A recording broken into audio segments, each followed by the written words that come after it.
Dans les années 2010, la NBA a distribué des milliards de dollars en contrats, mais ils n'étaient là pas tous équivalents. Cette période a été le summum des équipes NBA qui distribuaient des contrats insensés dont beaucoup ont complètement ruiné des franchises et des époques entières. Alors parlons des pires contrats NBA des années 2010.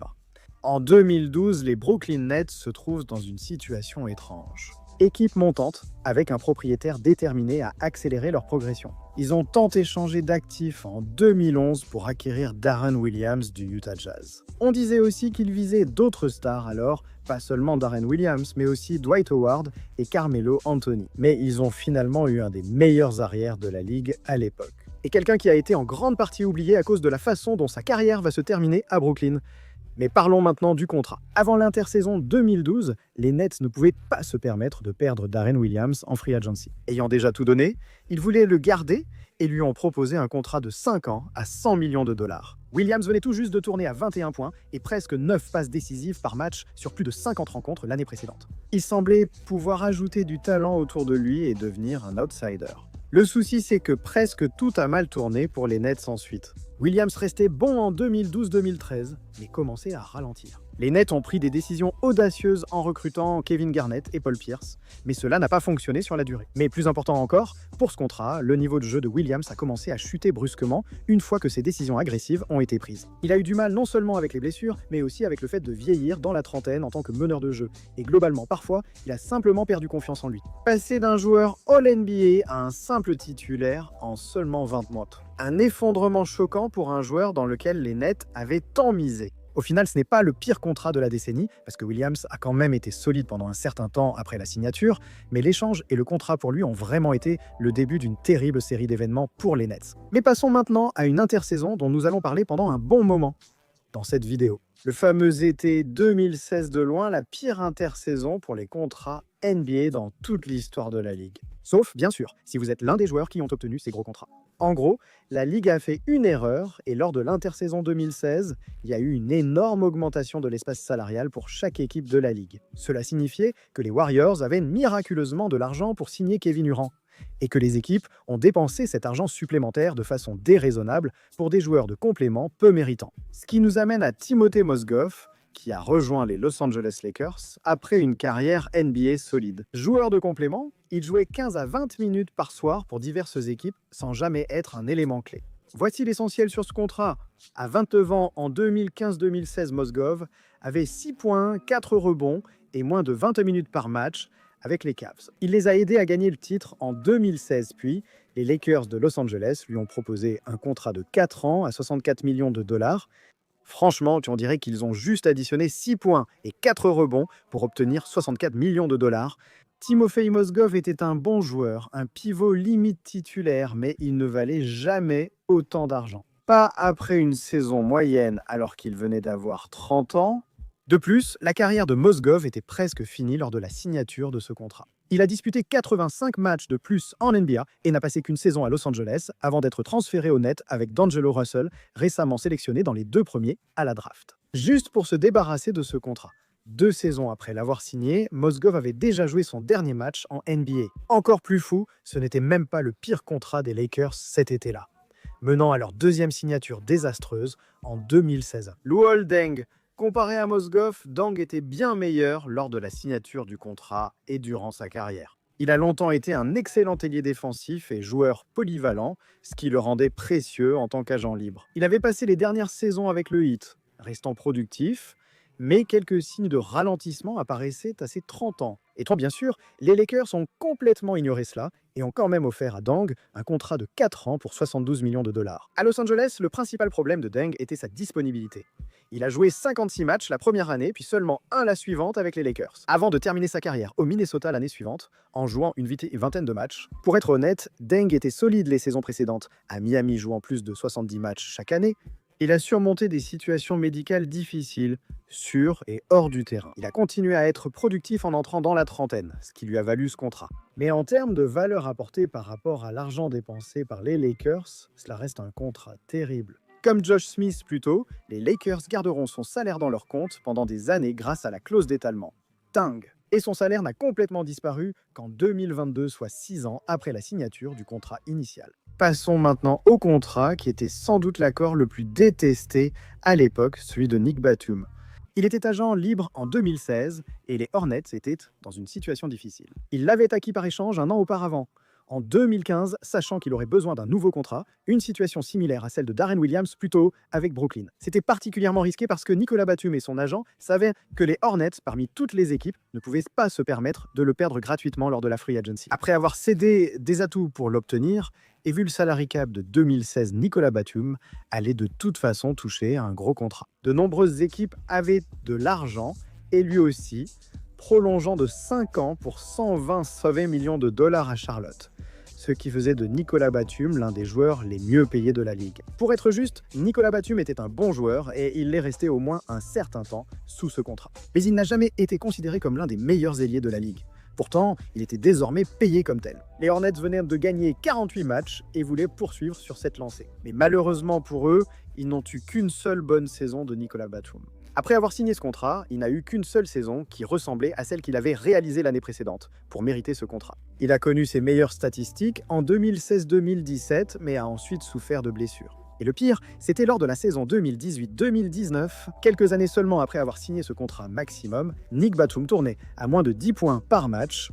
Il est resté à Charlotte jusqu'en 2020, quand l'équipe a décidé de le libérer et de tourner la page sur son contrat. Et le succès collectif qu'ils espéraient en maintenir après la saison 2015-2016 n'est jamais revenu. Même si Nicolas Batum restait un peu plus productif que les autres de cette liste, cela ne veut pas dire grand-chose. C'est un exemple de pourquoi l'été 2016 a été si mauvais pour les équipes. De bons joueurs comme Nicolas Batum ont fini par être payés beaucoup trop cher, ce qui a nui à la capacité des équipes de construire de bonnes formations. Et dans de nombreux cas, comme celui de Batum, ces joueurs sont devenus des versions bien moins bonnes d'eux-mêmes après avoir signé le contrat de toute façon. En parlant de joueurs qui sont devenus des versions moins bonnes d'eux-mêmes, le prochain sur la liste est Joachim Noah, qui a rejoint les New York Knicks en 2016. En 9 saisons à Chicago, Noah était un joueur exceptionnel, l'un de mes préférés. Excellent défenseur, énergique et passeur sous-estimé. Mais sa durabilité posait problème même à son apogée. Après 9 superbes saisons avec les Bulls, il est devenu free agent en 2016 à 30 ans, un intérieur qui avait clairement perdu de sa superbe et qui n'avait joué que 29 matchs au total l'année précédente, avec une moyenne de 43 points par match. Donc bien sûr, les Knicks ont décidé que ce joueur valait 4 ans et 72 millions de dollars. Ce n'est même pas la pire signature d'intérieur de cette intersaison. Les signes de déclin de Noah étaient si évidents qu'il est surprenant que les Knicks aient tenté le coup. Comme prévu, il a eu du mal à jouer et le contrat a été un désastre. Il n'a joué que 5 matchs supplémentaires au total dans sa carrière après avoir signé ce contrat, dont seulement 53 avec les Knicks. Parmi toutes les mauvaises décisions de l'intersaison, celle-ci était la plus prévisible dès le départ. Et si vous pensiez qu'on en avait fini avec l'été 2016, ce n'est certainement pas le cas. Je ne sais pas vraiment comment je classerai tous ces contrats, mais celui qui vient serait certainement en haut de la liste. Chandler Parsons rejoint les Memphis Grizzlies. Je veux clarifier un point. Pendant ses premières saisons dans la ligue, Chandler Parsons était vraiment bon.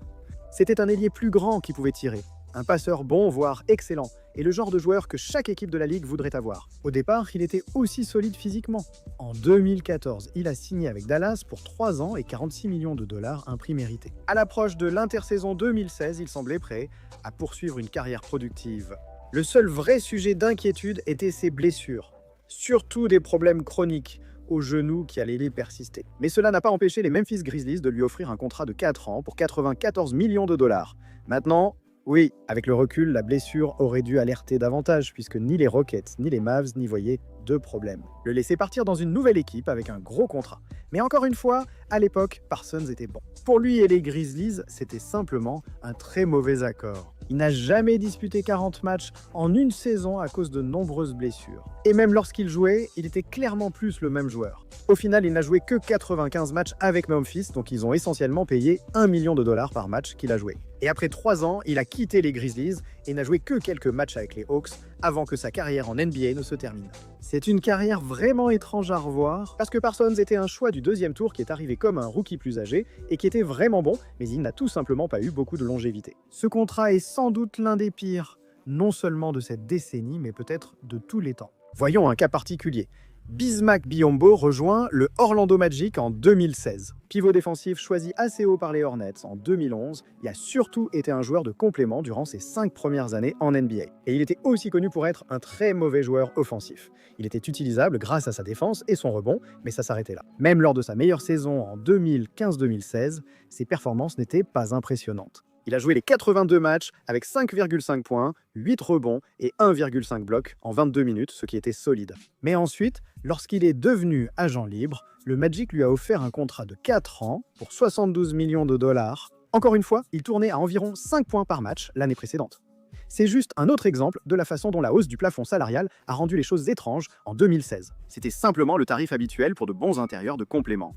18 millions de dollars par an, ce qui n'était possible que grâce à l'argent supplémentaire disponible. Cela restait de très mauvais choix. Bismack Biyombo a été correct 2 saisons à Orlando, reproduisant globalement sa saison précédente chez les Raptors, avant de finir par revenir à Charlotte, puis à Phoenix et ensuite à Memphis. Et honnêtement, il a été solide à chaque étape, faisant simplement son travail en tant que pivot remplaçant. Comme les autres contrats de la liste, c'est amusant de voir comment il a obtenu un contrat si important. J'ajoute une dernière mention honorable avant de passer à autre chose que l'été 2016. Ian Mahinmi a signé pour 4 ans et 64 millions avec les Washington Wizards. Je peux pratiquement dire exactement la même chose à propos de Mahinmi que ce que j'ai dit à propos de Biyombo, donc je ne vais pas m'embêter à répéter. Encore une fois, ces intérieurs de complément ont eu beaucoup de chance cet été-là. Et il serait injuste de ne pas inclure Mahinmi dans cette liste. Ce qui conduit malheureusement les fans des Wizards à un autre contrat désastreux.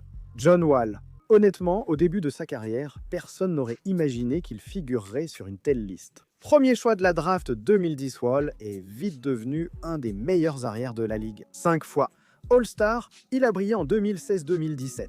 Avec une sélection All-NBA 3e équipe et une 7e place au meilleur joueur. Il était extrêmement rapide, incroyablement athlétique, un excellent défenseur quand il le voulait, d'une force incroyable pour aller au cercle, tout en devenant également un bon passeur. Le problème pour lui et les Wizards, cependant, c'était 2 choses.